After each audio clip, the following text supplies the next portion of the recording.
झंझारपुर तमुरिया रेलखंड पर परिचालन शुरू है। टाइटल ऐसा ही कुछ लिखा हुआ है और आपको देखकर कुछ अजीब लगता होगा और मन हुआ होगा जो झट से एक कमेंट कर दें, परंतु कमेंट करने से पहले इस वीडियो को पूरा ज़रूर देखें और उसके बाद जो आपको मन में आए कमेंट कीजिएगा। नमस्कार, मैं कुमार और आप देख रहे हैं Madhubani news with Kumar. Google पर मधुबनी न्यूज़ विद कुमार एक साथ सर्च करें और हमारे फेसबुक, ट्विटर, इंस्टाग्राम, हमारे यूट्यूब और हमारे वेबसाइट से जुड़ें ताकि जो मिथिला क्षेत्र से हम आपको खबर पहुंचाने की कोशिश करते हैं वो आप तक ससमय पहुंचती रहे। टाइटल जो लिखा हुआ है वो सही है या गलत है वो आप खुद निर्णय कीजिए। झंझारपुर तमुरिया रेलखंड परिचालन शुरू है, ऐसा हम नहीं कह रहे हैं, वर्तमान रेल मंत्री अश्विनी वैष्णव जी कह रहे हैं। आपको स्क्रीन पर एक ट्विटर का पोस्ट दिख रहा होगा जिसमें माननीय राज्यसभा सांसद और पूर्व उप मुख्यमंत्री सुशील मोदी जी और उनके साथ रेल मंत्री अश्विनी वैष्णव जी दोनों की कुछ वार्तालाप हो रही है। किसी मुद्दे पर हम उतनी गहराई में जाना नहीं चाहते हैं, जो पॉइंट है हम उसी पॉइंट को आपके सामने रखना चाहते हैं। उन दोनों के बीच वार्तालाप हो रही है, कुछ कन्वर्सेशन हो रहा है और उस कन्वर्सेशन के दौरान रेल मंत्री अश्विनी वैष्णव जी के द्वारा कहा जा रहा है जो झंझारपुर तमुरिया जो ये 8 किलोमीटर की रेलखंड है, इस रेलखंड पर ट्रेनों का परिचालन शुरू है। पर कहाँ? सबसे बड़ा क्वेश्चन है जो ये ट्रेन चल कहाँ रही है।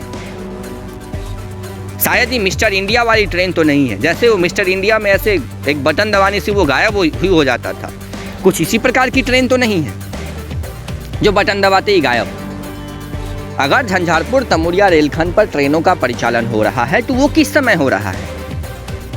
अगर अब आपको मन में आ रहा है जो कुछ हम कमेंट करें तो आप सोच समझ के कुछ कमेंट कर सकते हैं और अगर वीडियो अच्छा लगेगा तो थोड़ा सा शेयर कर दीजिएगा, लाइक भी कर लीजिएगा, क्योंकि उसी से हम लोगों को प्रोत्साहन मिलती है, हम और कुछ नए करने की कोशिश करते हैं। हम वो पोस्ट पहले आपको पूरा पढ़कर सुनाते हैं और फिर उसका हम विस्तृत रूप से बताने की कोशिश करेंगे। राज्यसभा सांसद एवं पूर्व उप मुख्यमंत्री सुशील कुमार मोदी के एक प्रश्न के उत्तर में रेल मंत्री अश्विनी वैष्णव ने बताया कि जो सकड़ी निर्मली रेलखंड है या फिर सकड़ी से लेकर के झंझारपुर तक, झंझारपुर से निर्मली और झंझारपुर से लौखा बाजार, इस रेलखंड के अंतर्गत झंझारपुर तमुरिया और सकड़ी झंझारपुर, मतलब सकड़ी से लेकर के तमुरिया तक इस रेलखंड पर ट्रेन का परिचालन हो रहा है।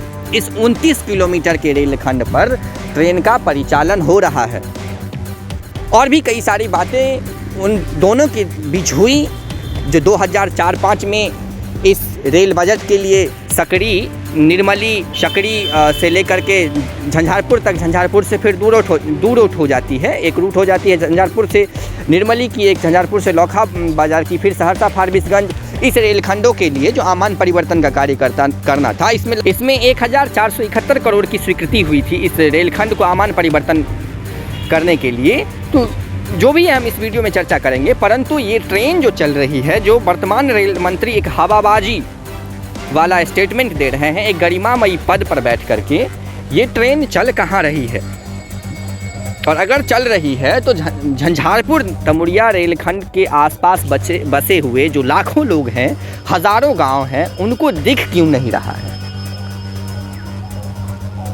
ये मैं नहीं कह रहा जो ट्रेनें चल रही है, क्योंकि यहाँ की जो रेल पटरियाँ हैं झंझारपुर से लेकर के तमुरिया ही नहीं निर्मली तक, इन रेल पटरियों में जंग लग चुकी है। ऐसा लग रहा है मानो कई वर्षों से ये बंद पड़ा हुआ है और जाहिर सी बात है 7 वर्षों से इस रेलखंड पर ट्रेन क्या कुछ नहीं गुजर रही है। तो आखिर इतनी बड़ी हवाबाजी देने की ज़रूरत क्या आन पड़ी? जो इतनी बड़ी हवाबाजी उनके द्वारा दी गई है, या एक अजीब स्टेटमेंट उनके द्वारा दिया गया है, ये इतनी बड़ी मतलब समस्या क्या आन पड़ी जो इस प्रकार की उन्होंने स्टेटमेंट दिया? क्या वो मिथिला के लोगों को ठग रहे हैं, या मिथिला के लोगों की उनके सामने कोई इज्जत या कोई मायने ही नहीं रखता मिथिला का लोग उनके सामने? या फिर ऐसा भी है जो ठेकेदारों ने इस प्रकार से दिखाया हुआ है पेपर पर, जो झंझारपुर से लेकर के तमोरिया रेलखंड का परिचालन हो रहा है और पेपर में ट्रेन चल रही है। वैसे तो कई सारे घोटाला आपको पता होगा, जो नाला 1 करोड़ रुपए का भी नहीं था झंझारपुर में, उसको 10 करोड़ रुपए में बनाया गया, और वो भी बाहर से पानी ले आकर के झंझारपुर मार्केट में जमा कर देता है, जबकि उस नाला को बनाया गया था झंझारपुर मार्केट से बाहर पानी निकालने के लिए। खैर, ये तो दूसरी पॉइंट हो गई। तो इतनी बड़ी हवाबाजी आखिर क्यों की गई है?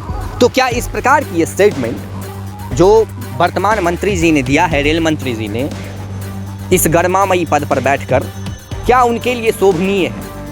उनको स्टेटमेंट देने से पहले वेरिफिकेशन करवाना चाहिए था, या फिर कुछ ऐसा करते जिससे उनको 100% पता चल जाता जो हाँ, इस रेलखंड पर ट्रेन की परिचालन चल रही है या नहीं हो रही है, या नहीं हो रही। लेकिन ऐसा कुछ हुआ नहीं, और उनके द्वारा स्टेटमेंट दिया गया है जो इस ट्रेन पर, इस रेलखंड पर ट्रेनों की परिचालन हो रही है। और शायद आप यात्रा भी किए होइएगा और आनंद भी उठाए होइएगा झंझारपुर तमोरिया रेलखंड पर। तो अगर आप उस आनंद की अनुभूति ले चुके हैं, उस आनंद की प्राप्ति आपको हो चुकी है झंझारपुर तमोरिया रेलखंड की, तो आप ज़रूर कमेंट कीजिए अब, और वीडियो शेयर करना नहीं भूलिएगा, क्योंकि उन तक पहुंचना चाहिए जो इस रेलखंड पर अभी क्या मार्च तक, अगले आने वाले लगभग 3.5 महीनों तक इस रेलखंड पर ट्रेनों की परिचालन होने वाली नहीं है। मार्च के बाद ही इस रेलखंड पर कुछ होगा, क्योंकि प्राप्त सूत्रों से मुझे जो जानकारी मिली है, जो झंझारपुर के अलावा निर्मली तक इस बीच में कहीं भी ट्रेन को रोकने का, रात में ठहरने का जो संसाधन है, जो व्यवस्था होनी चाहिए, वो कहीं भी नहीं किया गया है। तो रात में इस रेलखंड पर निर्मली और झंझारपुर के अलावा कहीं भी ट्रेनें रुक नहीं सकती हैं, और इसीलिए इस झंझारपुर वाले ट्रेन को, या झंझारपुर जो पैसेंजर ट्रेन आ रही है, उस ट्रेन को तमोरिया तक नहीं किया जाएगा, क्योंकि रात में तमोरिया में ट्रेन रुक नहीं सकती है। इस प्रकार से कुछ सूचना आई है, जिसकी वीडियो हम आगे बनाएंगे, बहुत जल्द बनाएंगे। आप लोग जुड़े रहिए मधुबनी न्यूज़ के साथ, हम आपको ज़रूर इस रेलखंड की बताएंगे जो लेटेस्ट अपडेट होगी। वैसे कई सारी वीडियो अवेलेबल हैं हमारे चैनल पर, अगर आप और भी पुरानी वीडियो देखना चाहते हैं तो जाकर के आई बटन पे या फिर डिस्क्रिप्शन में देख सकते हैं, या हमारे वीडियोज़ सेक्शन में, हमारे चैनल के वीडियो सेक्शन में जाकर के आप कई सारे वीडियो देख सकते हैं। जो हमारा टाइटल था, हम उसकी चर्चा कर रहे थे, झंझारपुर तमोरिया रेलखंड पर ट्रेनों की परिचालन हो रही है, लेकिन सिर्फ पेपर पर, और हम लोग उस पर यात्रा भी कर रहे हैं। काफ़ी अच्छी बात है। इसी प्रकार की हवाबाजी से सरकारें चल रही हैं, इतनी बड़ी हवाबाजी से ही हमारी जो है पेट भर रही है, और इतनी बड़ी हवाबाजी से ही ये संसार चल रहा है। ऐसी ही हवाबाजी होने दीजिए। जुड़े रहिए मधुबनी न्यूज़ के साथ, अगले वीडियो के साथ बहुत जल्द हाजिर होंगे।